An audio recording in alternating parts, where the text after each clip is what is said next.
हिंदू धर्म में मार्गशीर्ष मास का बहुत महत्व है। पर बात करें इस मास के गुरुवार की, तो इसका पूरे मास की तुलना में ज़्यादा महत्व है। इसके पीछे कारण ये है कि गीता में श्री कृष्ण ने मार्गशीर्ष माह को स्वयं का स्वरूप बताया है। चूँकि श्री कृष्ण भगवान विष्णु का ही अवतार है और नारायण की पूजा माँ लक्ष्मी के बिना अधूरी मानी जाती है, तो इस लिहाज से इस माह के गुरुवार के दिन श्री हरि के साथ महालक्ष्मी का पूजन करना बेहद शुभ माना जाता है। तो ऐसे में आज हम आपको बताएंगे महालक्ष्मी की व्रत कथा। इस दिन महालक्ष्मी धरती पर अवतरित होती है और कहा जाता है कि इस मास में गुरुवार के दिन देवी लक्ष्मी उस व्यक्ति के घर आगमन करती है जिसके घर में साफ सफाई, साज सजावट के साथ पवित्रता, परिवार में प्रसन्नता तथा सात्विकता का अधिक माहौल होता है। ऐसे में इस दिन अपने घर में साफ सफाई जरूर रखें। तो आइए सुनते हैं माता लक्ष्मी के श्री चरणों को ध्यान में रखकर श्री महालक्ष्मी जी की व्रत कथा। भारतवर्ष के सौराष्ट्र देश में द्वापर युग की एक कहानी है। सौराष्ट्र में उसमें भद्रश्रवा नाम के राजा थे। वे बड़े पराक्रमी राजा थे। 4 वेद, 6 शास्त्र, 18 पुराणों का उन्हें ज्ञान था। उनकी रानी का नाम सूरज चंद्रिका था। रानी दिखने में सुंदर और सुलक्षणा थी तथा पतिव्रता थी। उन दोनों को 7 पुत्र और उसके बाद एक कन्या का वरदान मिला था। कन्या का नाम श्यामबाला था। एक बार महालक्ष्मी जी के मन में आया कि जाकर उस राजा के राजप्रसाद में रहे।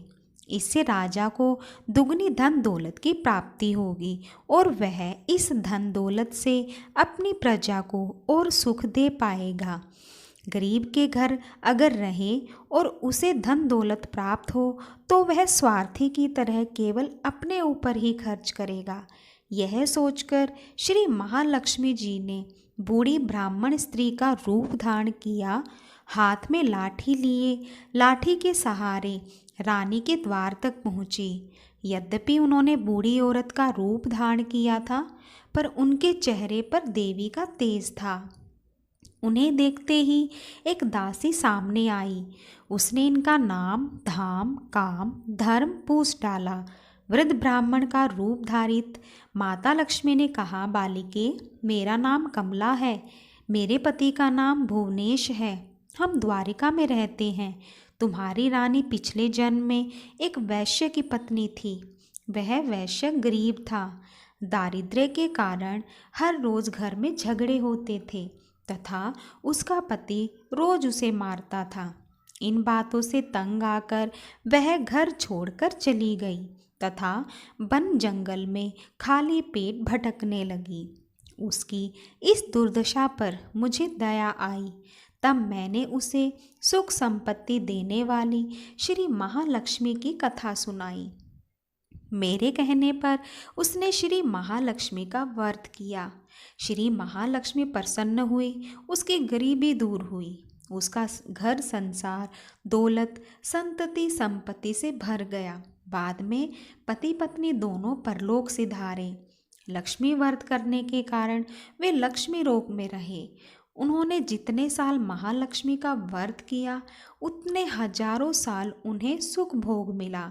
इस जन्म में उसका जन्म राजघराने में हुआ है, परंतु वह श्री महालक्ष्मी का व्रत करना भूल गई है। उसे यह याद दिलाने यहाँ आई हूँ। बुढ़िया के बातें सुनकर दासी ने उन्हें प्रणाम किया तथा श्री महालक्ष्मी का व्रत किस तरह किया जाए इस बारे में पूछा। बुढ़िया रूप धारण किए हुए श्री महालक्ष्मी माता ने दासी को पूजा की विधि तथा महिमा बताई। इसके बाद वह दासी माता को प्रणाम कर रानी को बताने अंदर चली गई। राजवैभव में रहते हुए रानी को अपने ऐश्वर्य का बहुत घमंड था। संपत्ति तथा अधिकार की वजह से वह उन्मत्त हो गई थी। दासी द्वारा बताई गई बुढ़िया की बातें सुनकर वह आग बबूला होकर राजद्वार पर आकर बुढ़िया रूपी श्री महालक्ष्मी पर बरस पड़ी। उसे यह मालूम नहीं था कि श्री महालक्ष्मी माता बुढ़िया का रूप धारण किए द्वार तक आई है, परंतु रानी का इस कदर रुख बर्ताव तथा अपना अनादर देखकर माता ने वहाँ ठहरना ठीक नहीं समझा। वे वहाँ से चल पड़ी। राह में उन्हें राजकुमारी श्यामबाला मिली। उन्होंने श्यामबाला को सारी बात बताई। श्यामबाला ने अपनी ओर से श्री महालक्ष्मी माता से क्षमा मांगी। माता को उस पर दया आई। उन्होंने श्यामबाला को श्री महालक्ष्मी व्रत के बारे में बताया। उस दिन अगहन यानी मार्गशीर्ष मास का पहला गुरुवार था। श्यामबाला ने परम श्रद्धा से श्री महालक्ष्मी का व्रत रखा। फलस्वरूप राजा सिद्धेश्वर के सुपुत्र मालाधर से उसका विवाह हुआ। वह धन दौलत ऐश्वर्य वैभव से माला माल हो गई। पति के साथ ससुराल में आनंद से दिन बिताने लगी। इधर श्री महालक्ष्मी का रानी पर प्रकोप हुआ। फलस्वरूप राजा भद्रश्रवा का राज्य एवं राज कारोबार नष्ट हो गया। यहाँ तक कि खाने के लाले पड़ गए। ऐसी हालत में एक दिन रानी ने राजा से निवेदन किया, हमारा दामाद इतना बड़ा राजा है, धनवान है, ऐश्वर्यशाली है, क्यों न उसके पास अपना हाल उसे बताएं, वह जरूर हमारी मदद करेगा।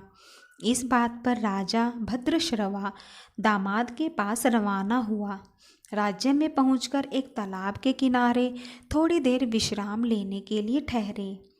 तालाब से पानी लेने आते जाते दासियों ने उन्हें देखा। उन्होंने विनम्रता से उनकी पूछताछ की। जब उन्हें यह मालूम हुआ कि वे रानी श्यामबाला के पिता हैं, तो दौड़ते हुए जाकर उन्होंने रानी को सारी बात बताई। रानी ने दासी के हाथ राज परिधान भेजकर बड़े ठाठ से उनका स्वागत तथा आदर सत्कार किया, खान पान करवाया। जब वे लौटने लगे तो सोने की मोहरों से भरा घड़ा दिया। राजा भद्रश्रवा जब वापस लौटे तो उन्हें देखकर रानी सूरज चंद्रिका खुश हुई। उन्होंने सोने की मोहरों से भरे घड़े का मुंह खोल पर हाय भगवान, घड़े में धन के बदले कोयले मिले। यह सब श्री महालक्ष्मी के प्रकोप से हुआ। इस प्रकार दुर्दशा में और कई दिन बीत गए। इस बार रानी स्वयं अपनी कन्या के पास गई। वह दिन अगहन मास का अंतिम गुरुवार था। श्यामबाला ने श्री महालक्ष्मी का व्रत किया, पूजा की, अपनी माता से भी व्रत करवाया। इसके बाद रानी अपने घर आई। श्री महालक्ष्मी का व्रत रखने पर उसे फिर से अपना राजपाट, धन दौलत, ऐश्वर्य प्राप्त हुआ। वह फिर से सुख, शांति, आनंद में जीवन बिताने लगी। कुछ दिनों बाद राजकन्या श्यामबाला अपने पिता के घर आई। उसे अपने घर देखकर सूरज चंद्रिका को पुरानी बातें याद आई। यही कि श्यामबाला ने अपने पिता को घड़ा भर कोयला दिया था और उसे तो कुछ भी नहीं दिया था। इसी कारण श्यामबाला को पिता के घर आने पर उसका कोई आदर आतिथ्य नहीं हुआ, बल्कि अनादर हुआ। पर उसने इस बात का बुरा नहीं माना। अपने घर लौटते समय उसने पिता के घर से थोड़ा नमक ले लिया। अपने घर लौटने पर उसके पति ने पूछा, अपने मायके से क्या लाई हो? इस पर उसने जवाब दिया, वहाँ का सार लाई हूँ। पति ने पूछा, इसका मतलब क्या हुआ? श्यामबाला ने कहा, थोड़ा धीरज रखे, सब मालूम हो जाएगा। उस दिन श्यामबाला ने सारा भोजन नमक डाले बिना बनाया और परोसा। पति ने कहा, खाना चखा, सारा खाना नमक बिना था, इसलिए स्वाद नहीं आया। फिर श्यामबाला ने थाली में नमक डाला, इससे सारा भोजन स्वादिष्ट लगने लगा। तब श्यामबाला ने पति से कहा, यही है वह मायके से लाया हुआ सार। पति को उसकी बात सही लगी। फिर वह दोनों हंसी मजाक करते हुए भोजन करने लगे। कहा गया है कि इस तरह जो कोई श्रद्धा भाव से श्री महालक्ष्मी की पूजा करे, उसे माता की कृपा प्राप्त होती है। सुख संपत्ति शांति प्राप्त होती है, सभी मनोकामनाएं पूरी होती है।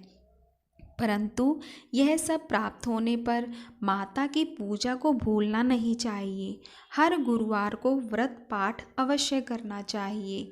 इस तरह श्री महालक्ष्मी की महिमा भक्तों की मनोकामना पूर्ण करती है।